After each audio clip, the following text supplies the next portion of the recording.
दुनिया में मोस्टली आपको दो टाइप के लोग मिलेंगे। वैसे एक बीच वाले भी होते हैं, लेकिन उस पर हम बाद में आएंगे। जो एक कैटेगरी होती है जो कहते हैं boss there is nothing called luck और भाग्य, सब कुछ कर्म आधारित है। और हमारे वेद पुराण और बहुत सारी पुस्तकें इस बात का बार बार बखान भी करती हैं कि भैया कर्म प्रधान जग कर राखा।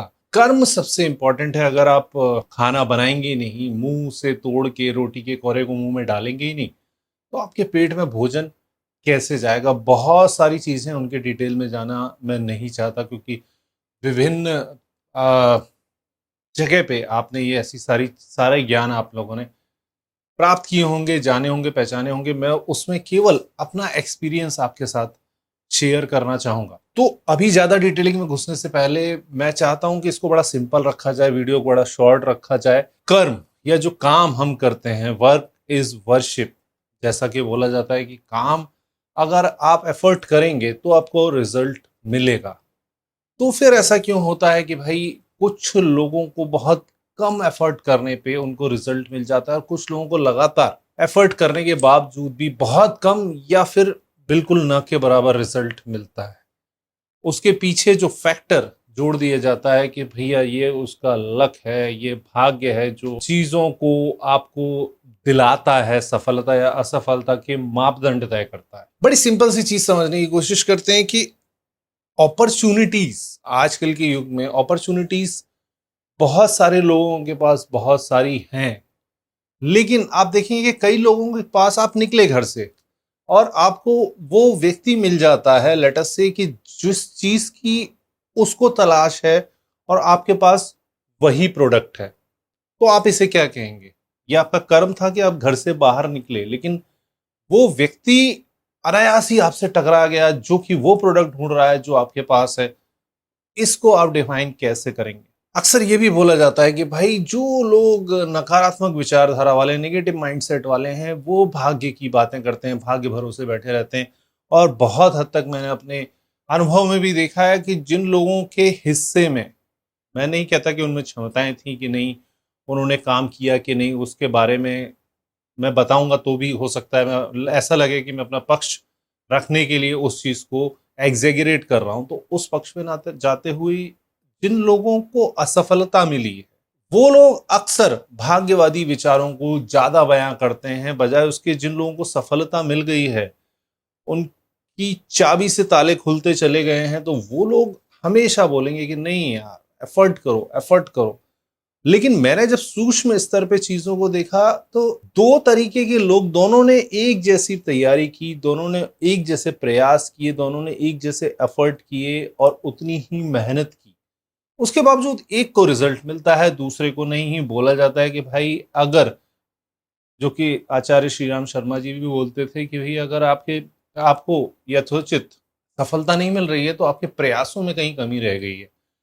बात सुनने में अच्छी लगती है, लोगों को मोटिवेट करने के लिए अच्छी लगती है, लेकिन कहीं ना कहीं भाग्य का जो फैक्टर है, हो सकता है मेरे हिसाब से भाग्य जो है जीरो, जीरो का अंक है, जो एक को 10, 10 को 100, 100 को लाख, करोड़ में तब्दील कर देता है।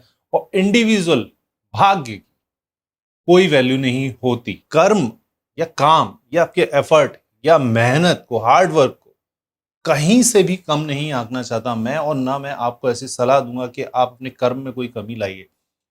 लेकिन भाग्य नाम का जो भी केमिकल है या जो भी इस प्रकृति में निहित एक पदार्थ है, वो अगर आपके पास नहीं है तो हो सकता है, हो सकता नहीं है, यकीनन ही आपको शायद रिजल्ट कम मिले, लेकिन कुछ तो मिलेगा। आप 100 के लिए कोशिश करेंगे, हो सकता है आपको 50 मिले, 60 मिले।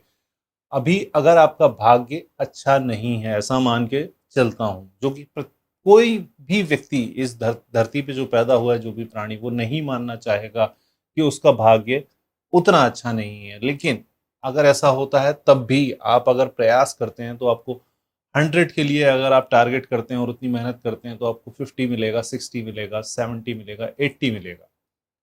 इतना तो मिलेगा। अगर आप प्रयास ही नहीं करते, बिल्कुल मेहनत इसीलिए छोड़ देते हैं कि मैं, भाग्य मेरा साथ नहीं देता यार, मैंने बहुत कोशिश कर ली लेकिन मुझे रिजल्ट मेरे आते ही नहीं है, तो आप जीरो पे ही खड़े रहेंगे, 0 से बढ़ नहीं पाएंगे, 100 की बात तो भूल जाइए। तो something is always better than nothing. और जो समथिंग पाने की प्रक्रिया है वो आपके कर्म से इंपॉर्टेंट होती है। कर्म से ही वो उसका सृजन हो सकता है, कर्म से ही वो क्रिएट हो सकती है। लेकिन उससे भाग्य की महत्ता कम नहीं होती। किस्मत, भाग्य, लक, जो भी कहें आप, उसकी जो महत्ता है उसके बारे में आने वाले वीडियो में मैंने जो एक्सपीरियंस किया है वो मैं बताता रहूंगा। आशा करता हूँ ये एक, मैं कहूँगा फाउंडेशन टाइप की एक वीडियो थी, एक कॉन्सेप्ट के ऊपर, जो कि एक बहुत बड़ा सब्जेक्ट है और उसके ऊपर बहुत सारे लोगों ने बहुत सारे विचार समय काल परिस्थितियों के अनुसार समय समय पे दिए। कालांतर में बहुत सारे बुद्धिजीवी आए, बहुत सारे लोग आए, विदुषी, बहुत विद्वान लोग, उन लोगों ने अपने अपने मत इस विषय पे व्यक्त किए हैं। अब चूंकि साइकिल को चलाने के लिए एफर्ट चाहिए, इसीलिए, और लोगों को पॉजिटिव रखने के लिए उनको मोटिवेट करना है, इसीलिए कर्म के ऊपर ज्यादा बल रहा है उन सारे ज्ञानियों का। जहाँ एक तरफ रामचरितमानस में गोस्वामी तुलसीदास बोल देते हैं कि कर्म प्रधान जग करे राखा, और उसी तरफ दूसरी तरफ वो लिखते हैं होय सोई राम रचि राखा। तो अल्टीमेटली वहीं पे पहुंच जाती है चीज़। तो बड़ा कॉन्ट्राडिक्टरी है। आगे आने वाले वीडियो में हम इस विषय पे चर्चा करेंगे। आशा करता हूँ ये वीडियो आप लोगों को ठीक लगा होगा। इसी आशा विश्वास के साथ मिलूंगा नेक्स्ट वीडियो में। आप सभी सबक के लिए नमस्कार।